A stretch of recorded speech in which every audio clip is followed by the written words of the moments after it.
was 11 of the condo buildings in the south area, and I think now it's expanding to cover most of them. And Pat Smith is really kind of our spokesperson and has been on the negotiating committee with the coalition.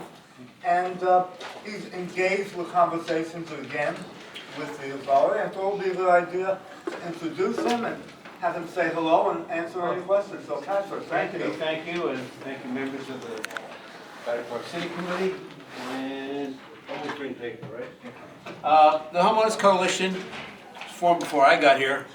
I think they were formed actually to deal with after 9/11. Right after 9/11. The condominiums, the 11 original condominiums did not want to have to pay ground rent to the BatteryPark City Authority for the weeks when they were not allowed to be here. So that existed. We re-energized in about 2010 to deal with the ground rent issue. There was huge spikes in the ground rent. When we first started out, I came before this group and said, hello, here we are, this is what we're doing, just to give you a heads up. And Sheldon Silver kind of steered us into the BatteryPark City Authority. We successfully negotiated ground rent adjustments for the 11 condominiums to take us through 2042. Subsequent to that, the coalition authorized that negotiating committee to go back, after a little breathing space, and finish off the ground rents from 2042 through 2069. So we'd have consistent ground rents going forward. Like much of what this board has been dealing with over the last year, we had not much responsiveness from the authority. So we had those headaches, and which was Robin in place now. I think it's all going to be fine, Dan. But and we had several of the newer condominium groups had come to us and wanted to join. So basically, we met January 14th, and there was some housekeeping. We bought in the other condominium buildings, so we now represent all 17 condo buildings in BatteryPark City. There had been talk and rumors, concerns that New York City might move now with a new mayor, new council, and the fact that the BatteryPark City Authority seemed to be winding down to nothing. And I have no evidence that was there, but people were concerned that New York City might move to take over BatteryPark City. The Homeowners Coalition wanted to at least be on record addressing that. The coalition voted unanimously. We want to keep the BatteryPark City Authority. We like the PEPs, and we want to do this. And so, and then the other thing was to call on the authority to resume the ground rent negotiations, call on the authority to come back to do something that Gail Horowitz has started, which was periodic town hall meetings.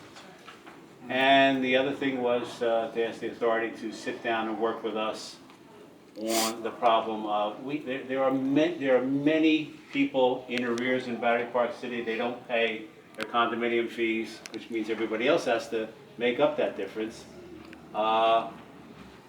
And I don't think anyone, in New York City especially traditionally, no one wants to deal with throwing someone out of their home. But there are also just vacant investor-owned units that are in arrears. So we said we wanted the authority to at least address that. A vacant, investor-owned build where no one's living, no one's going to be evicted. Let's get this cleaned up and off the books and start getting revenue out of it. So these were the measures we took. These are the votes that were taken. Laid it all out for you on one page. And I'm here to answer any questions if you have any. Well, are there questions about Tom? Yeah, wondering if you could leave a contact. We're preparing a CB1 unit owner's guide. Mm-hmm. And since BatteryPark City is so unique to the CB1 area, it'd be great to stay in touch and get summaries of what's going on. At the bottom of there's a contact. Great. So there it is. Any questions for Patrick? Just to note, on number 5, it does not necessarily say foreclosing on units where owners are in arrears and unoccupied. It just says where owners are in arrears. Right. So although you verbally say that, that might be a point to note. Yeah. Well, no, it's a point to make that it's not just unoccupied. Right, but he's saying he doesn't want to throw homeowners out of their current homes necessarily. He may not want to, but there are condo boards that absolutely do. Okay. When you Yeah, owe I was just somebody saying that $1 million, The spirit in Yeah. New York City is not to want to do this, you know, it's, It's very convoluted here because if someone's default stops paying both mortgage and rent and common charge, in Battery Park City, the banks won't foreclose on it. Because the landlord is Battery Park City Authority. They won't foreclose for a number of reasons. So we actually have people that are sitting here not paying property tax, not paying condo, and have been going on for years, and have no intention of doing it. Yeah, I buy it myself. If you could afford to buy it, it'd be great, but yes. Just one more quick question. I noticed that when shopping for a condo, prices tend to be quite high in Tribeca and very reasonable here. Did you, when you made your decision to keep the authority, did you weigh what values the properties would go up to if the pilot were removed and ground rent were different under the city?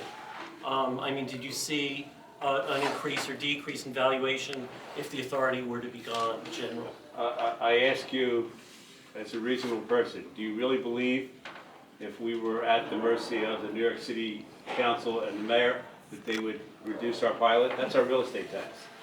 Ain't nobody cutting any real estate taxes these days. And do you think they would give up that ground rent, which is, you know, I don't know. that's a revenue flow that.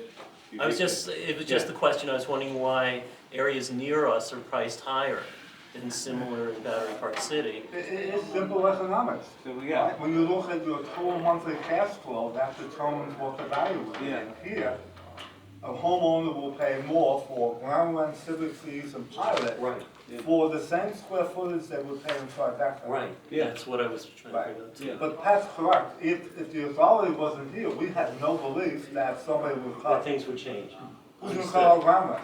Okay. Yeah, Right now, that what- yeah. approaches, that's probably in the area of 13, 14, almost $17 million a year in ground rent. Yeah, So the rationale is is things would stay the same. yeah. Well, Got it. we This would is- still this pay is- the money, but we wouldn't get any services for it. Right. This is stated a little dramatically, but we use this as our political, when we went to elected officials and said, yeah, we have a lease that says we have to pay you this ground rent, which is going to blow up in 2012, and which means instead of us giving you $100 million a year, we're going to give you $200 to $300 million a year.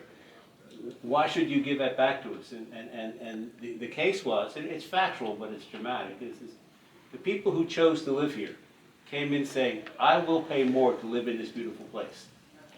I mean, it is a beautiful, this is the most successful development in New York City history, in terms of the grace of this place, the beauty of this place, the way it works. And we pay a lot to live here. We enjoy these parks, these promenades, these esplanades. It's all good stuff. Everyone else is allowed to come in here and use that too, and they don't have to pay for it. Remember, all the PEPs are paid for by the authority, not taxpayers. All the amenities, is paid by the businesses and the residents here. And we pay that, we agree to pay that, and we'll agree to raise that fee 3% a year. But we were looking at ground rents that were going to go up 150, 200% a year, which would leave us destitute and unable to sell our units. So that's how we address that, and this is what we look at now. I mean, yeah, we pay more to live here, and because those fees are higher, the actual cost of the units is less. Other questions? Right. Yeah, isn't the property value, as you said, it's low because no one wants to buy those ground rents. First of all, they're not buying anything, they're leasing something, so they're not really buying an apartment. All of that factored in, so if the BPCA went away, property values would go up immediately. Why would they go up? Okay. Because you'd still be paying your pilot and you'd still be paying your ground rents. Why would this, if the city of New York took over Battery Park City, do you think they would say, you don't have to pay ground rent anymore? Yeah, but condos could get out of it by doing individual deals. But that's the problem though, we have no assurances we can buy the property. Yeah. It's also unknown that our position is unless there was a proposal, we would support a change like that. But can it get worse? And, well, Yeah, it's really got worse. right now, It's really got worse in the sense that the city can continue to ask for the pilot, the ground rent, and the civic fees, but not spend the money that the authority is currently spending. they might not renew the contract for the 40 PEPs. They might cut back on the Battery Park City Parks Conservancy. Those They PEP might- do nothing, by the way. The PEP, he was wrong. There's only 2 or 3 PEP on duty at any time. They're reassigned to other parks. He was flat out wrong. The PEP is not an amenity to this area. We had no assurances that we would get the same services at the same time. So, unless there are other questions from the committee, Patrick, thank you so much. Thank you very much. Thank Good you luck all. with your efforts, Thank you. and we'll talk to you in the future. Do you have a paper? You guys do homeowners?